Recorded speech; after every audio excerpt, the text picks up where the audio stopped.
Vivid verses. The first time Nadia tested me, I almost missed it. We were at her sister's place, one of those cramped back patios strung with Edison bulbs, the kind that make everyone look more interesting than they are. 6 of us around a folding table, plates of food going cold, wine bottles sweating in the summer heat. Her sister Camille had a laugh like a car alarm, and her boyfriend kept topping off glasses nobody had asked him to refill. I liked them both fine. Nadia said something offhand, a comment about a woman I'd mentioned from my past, framed as a joke, delivered with a smile that didn't quite match her eyes. Something about how she'd always pictured me with someone more low maintenance. The table laughed. I smiled too, and the conversation moved on. But I caught the small thing underneath it. The probe. The little needle she was pushing to see what she'd find. I filed it away and said nothing. That's not patience. Exactly. It's more like how a chess player takes time to understand whether a move is an attack or a mistake before responding. React too fast, and you misread the board. So I watched, and I waited, and I stored the information. Nadia was 29. Smart, in the way that people who've been told they're smart tend to be. Fast, surface level, confident in her read of rooms and people. She worked in something adjacent to marketing, had strong opinions about television and weaker ones about everything else, and laughed easily at things that deserved it. She was funny. She was genuinely warm when she wanted to be. She was also, I would come to understand, someone who had been rewarded her whole life for making people chase her, and who had confused the chase with love. We had been together long enough for the comfort to settle in, long enough that the early dating careful attention had softened into something more natural, which is also, I learned, when some people start to test the foundations. The second test came 3 weeks after the patio. I canceled plans because something at work had run over and I genuinely couldn't leave. I texted her. She read it, didn't respond. When I called that evening, she picked up and was perfectly pleasant, which was somehow worse than Cole would have been. Pleasant in the deliberate way. Pleasant as a message. When I asked if she was upset about the cancellation, she said, "No, of course not. These things happen," in a voice that meant the opposite of both things. I thought, she wants me to apologize more than I already have. She wants me to push until she relents, so that the relenting feels like something she gave me. Instead, I said, "Good. Let's pick a day this week," and named 2 options. She picked one. We went. It was a fine dinner, but I noticed that she'd been slightly disappointed. Not that I canceled, but that I hadn't performed more guilt about it. Something small and calculating moved behind her expression when I didn't press further. She had expected a different response, and she wasn't sure yet what to make of the one she got. I wasn't playing a game.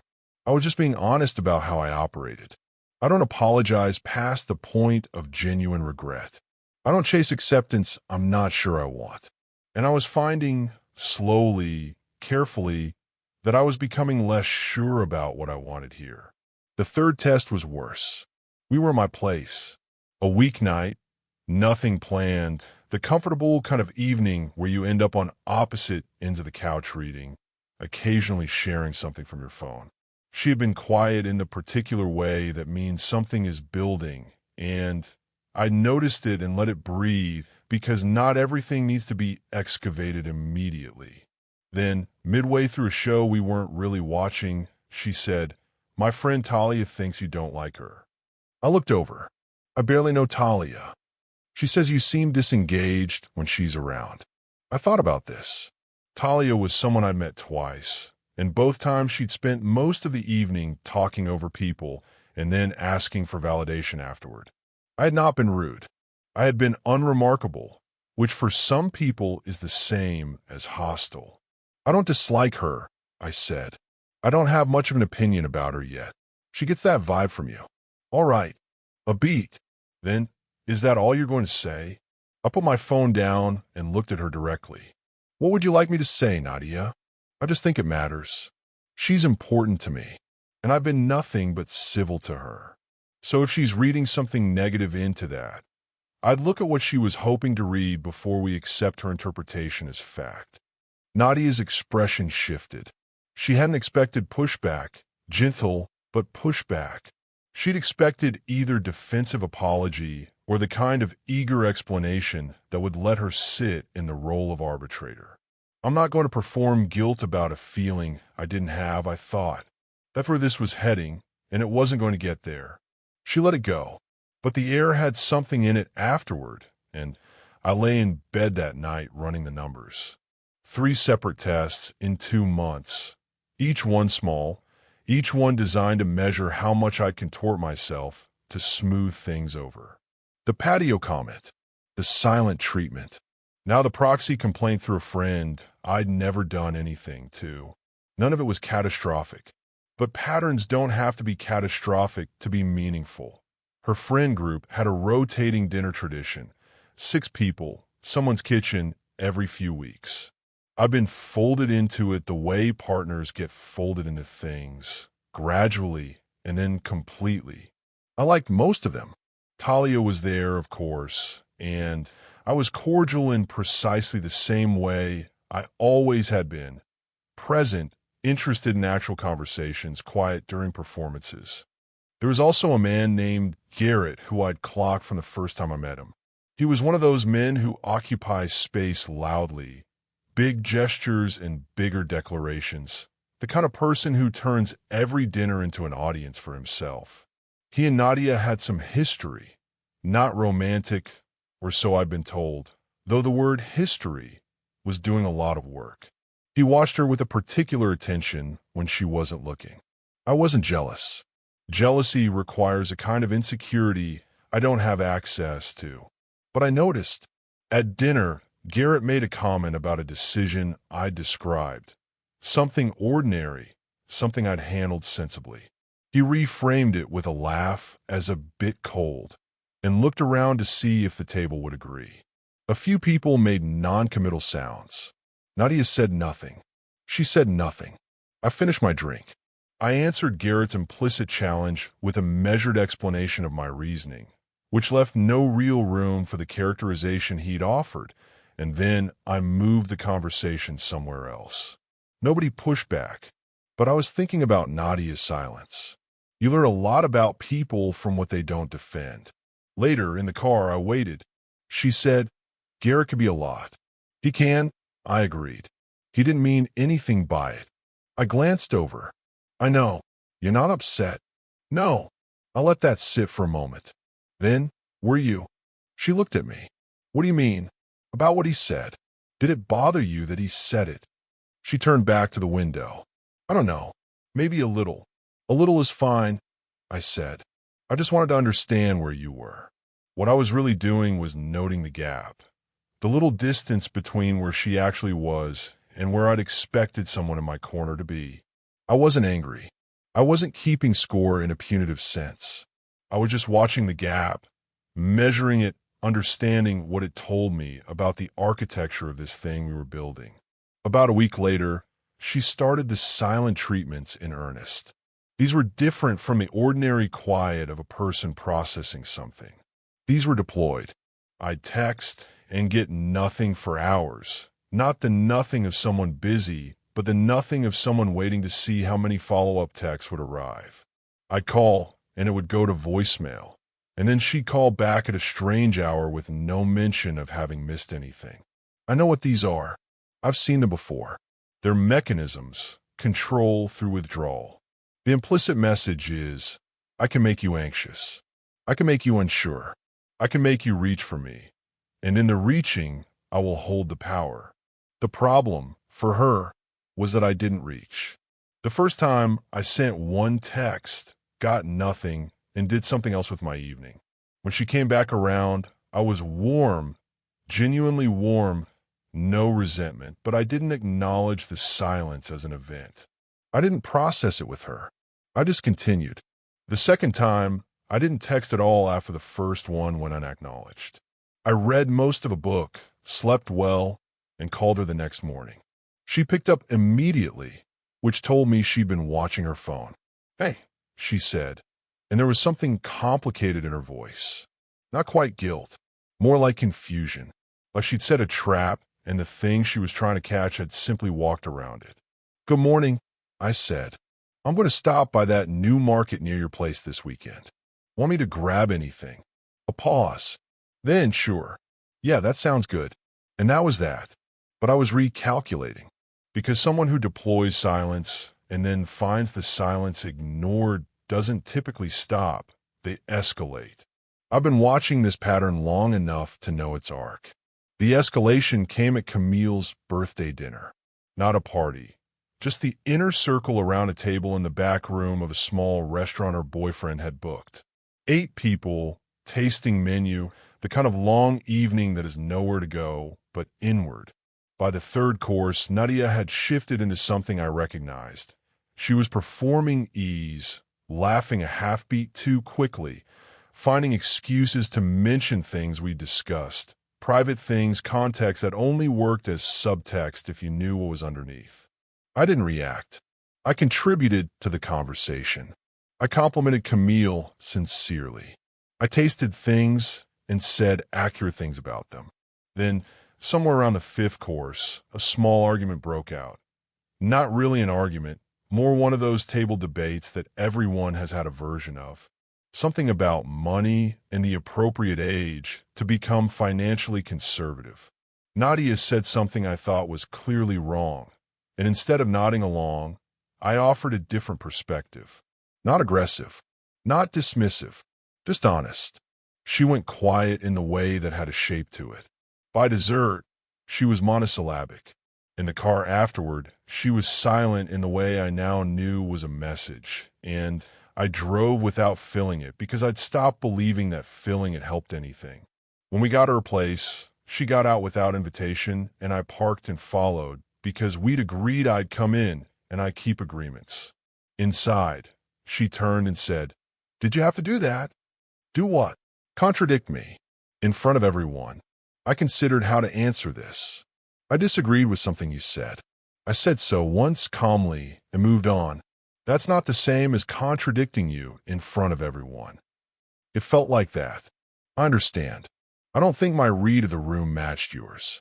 Her jaw tightened. "You always do this." "Do what?" "Make me feel like I'm overreacting." I paused, because I wanted to choose the next sentence carefully. "I'm not saying you're overreacting. I'm saying I don't think what happened at dinner was what you're describing. Those can both be true." "That's such a you thing to say." "All right." She crossed her arms. "You're not even going to apologize." "For disagreeing with you at dinner?"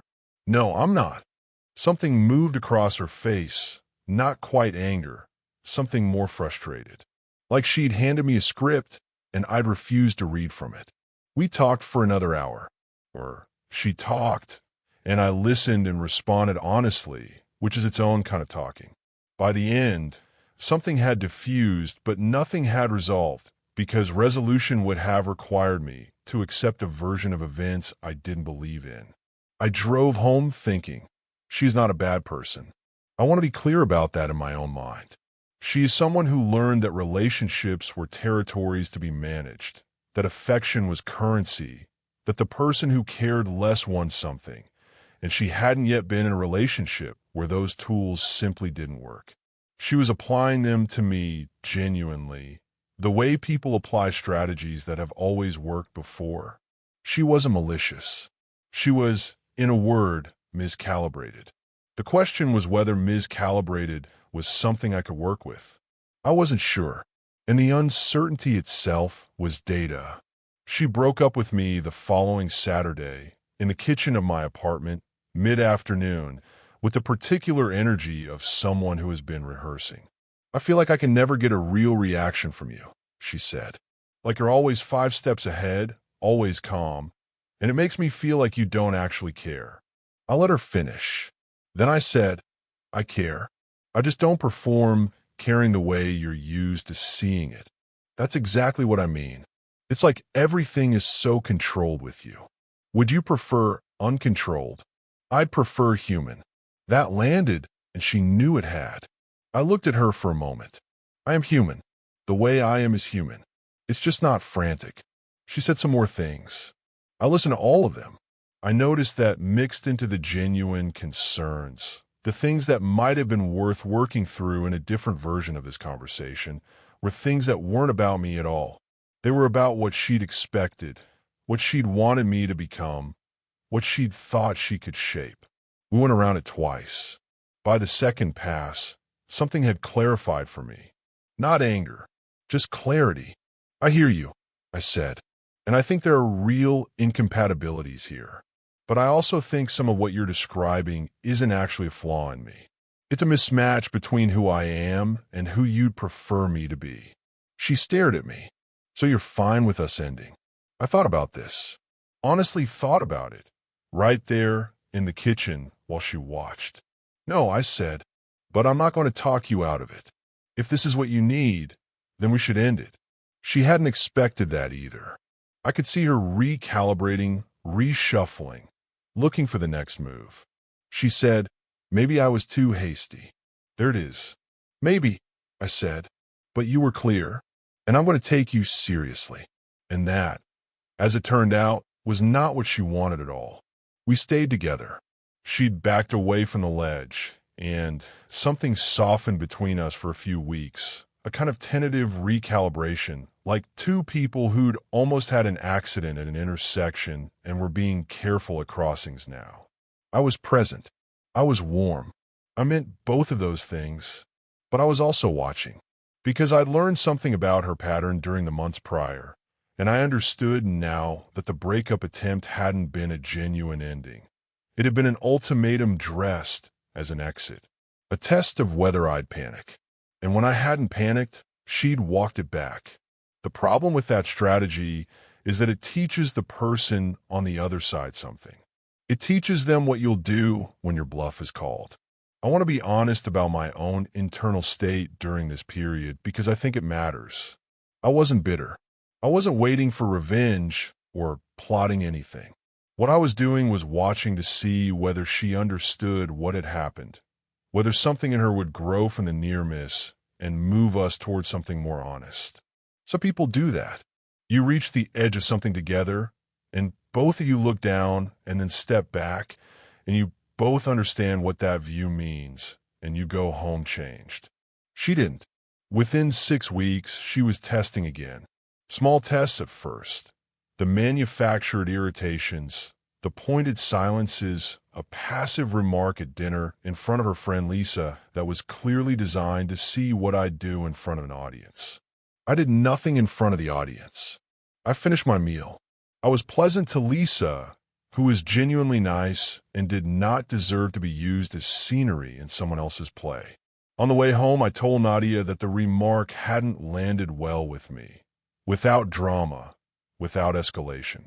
She said, I was just being honest. All right, I said, and I let it be. But I was now firmly in a different place than I'd been before. The understanding that had settled in me was not anger, not resentment. It was something quieter.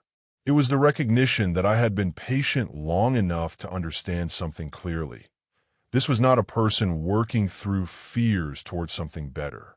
This was a person who was going to keep finding the edges because she'd learned that edges were where she had leverage. And I didn't want to live on edges. The last night happened on a Tuesday. We were at her place. She'd been building towards something all evening. I could feel it the way you can feel weather coming, the barometric shift in a room. Something had happened that week between us, something small that she'd chosen to read as large, and she'd been carrying it, shaping it, getting ready to use it. I was in her kitchen when it happened. She came in and said something about a decision I'd made, something about how I always did this, and the language was familiar and also untrue and also was being delivered in the voice I'd learned meant she was performing for herself as much as for me. I listened.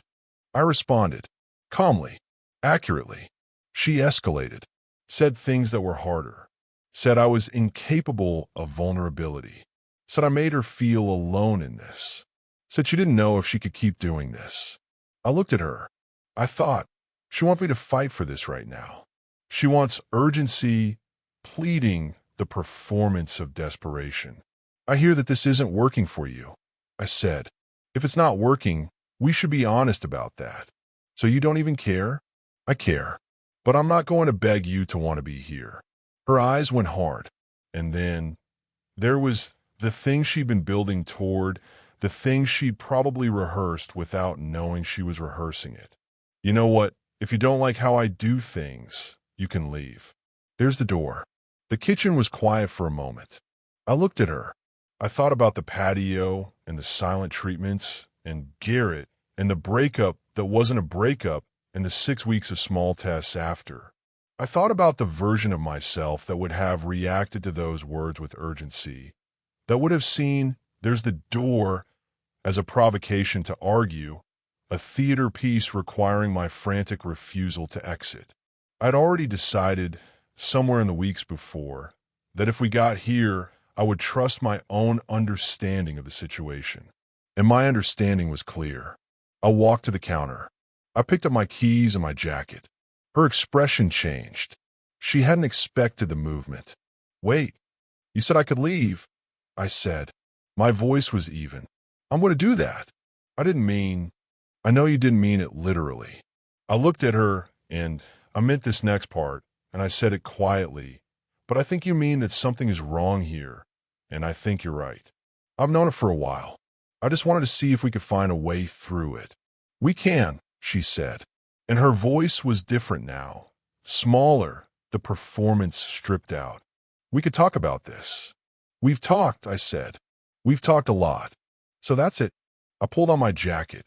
"I hope you figure out what you want, Nadia. I mean that honestly." And then I walked through the door. I want to be precise about what that walk felt like, because I think people misrepresent these moments. It wasn't triumphant. There's nothing good about leaving someone. There's nothing to win in the recognition that two people couldn't get something right. I drove home, and the streets were empty the way they only are late on weekdays, and I didn't feel relief yet. That comes later. What I felt was the particular weight of a decision fully made. The clean sensation of alignment between what you know and what you do. I'd known for some time. I just hadn't been careless about it. The text came at intervals that I could have predicted. The first that night, "Can we talk?" I read it. I didn't respond. The second, the following morning. Something careful and sorrowed, framed as self-reflection, heavy with the language of accountability without the actual mechanics of change. I read it. I understood it. I didn't respond. There were 3 more over the next 10 days. Each one slightly different in approach. One vulnerable, one light and casual, one that mentioned something she knew I found funny, which was a calculated kind of reach. I didn't respond to any of them. Not out of cruelty, not to punish her, but because I understood that if I responded, even once, I would be communicating something untrue, that there was a version of this conversation that ended differently. And I didn't believe there was. The friend leveraging started around the 2-week mark. I heard through a mutual acquaintance that she'd mentioned we'd hit a rough patch, and that things had been hard for her. Lisa sent me a text asking if I was okay, which was kind of her and also clearly coordinated, and I thanked her and said I was doing all right. Camille reached out once, a brief message, clearly uncomfortable, clearly doing someone a favor. I replied warmly. I didn't give her anything to carry back. The accidental run-in happened on a Saturday morning. I was at the market near her building, the same one I'd offered to stop at in that early conversation, which now felt like it belonged to a different chapter. I saw her from the end of the aisle before she saw me, and I had about 3 seconds to decide, redirect or continue. I continued. She saw me, and I watched her perform surprise with less than her usual skill. She looked good. She'd clearly made some effort for what she'd tried to frame as a casual morning errand. I registered all of this and kept my expression warm and easy. "Hey," she said. "Hey." I picked up something from the shelf and looked at it briefly. "I've been trying to reach you." "I know." I looked at her directly, not unkindly. "I've been thinking a lot. I don't think there's anything useful in the conversation right now. Can I just explain? Nadia. My voice was quiet. I heard you. I hear you now. I'm not angry, and I'm not going to be, but I know what I know. She looked at me, and I saw something move through her, not quite hurt, something more confounding than hurt. She was used to people coming back. She was used to the door being a bluff that got called with a return. And she was standing in a market aisle understanding, maybe for the first time, that some people actually mean it when they walk away. Okay, she said finally. The word was very small. Take care of yourself, I said. And I meant it. I finished my shopping and drove home. And the sun was high by then, the kind of bright, ordinary morning that belongs entirely to itself and not to anything that happened before it. I think about what I'd tell someone else if they asked me what I'd learned. Not from her, from myself in the months of watching. From the pattern of noticing something, storing it, letting it build into a picture. The thing is, I wasn't misled. Not really. She told me exactly who she was from the first comment on the patio. Every test was a piece of information honestly offered, even if dishonestly intended. She showed me her toolkit, the silent treatments, the proxy complaints, the breakup as bluff, the ultimatum as theater, and she showed it to me because she didn't believe I was watching carefully or didn't believe what I saw would hold. She mistook my patience for absence. She mistook the fact that I didn't perform reactions for the fact that I wasn't having them. That's the miscalculation. And by the time it caught up to her, there was nothing to negotiate over. The door I'd walked through wasn't a dramatic exit. It was the last item in a long list of evidence I'd been keeping. The list had been complete for some time. Walking through the door was just the filing. I don't know what she understood from it in the end. I know what she thought she'd feel when she got everything she wanted. The man unmanned, the cool guy finally rattled, the door used as a weapon that brought him back through it on her terms. She'd felt that before with other people, or imagined she had. What she got instead was someone who had been honest about what he'd seen, and who, when given permission to leave, had simply trusted himself enough to take it. That's the only move that made sense. It's the only move I had. Thanks for listening.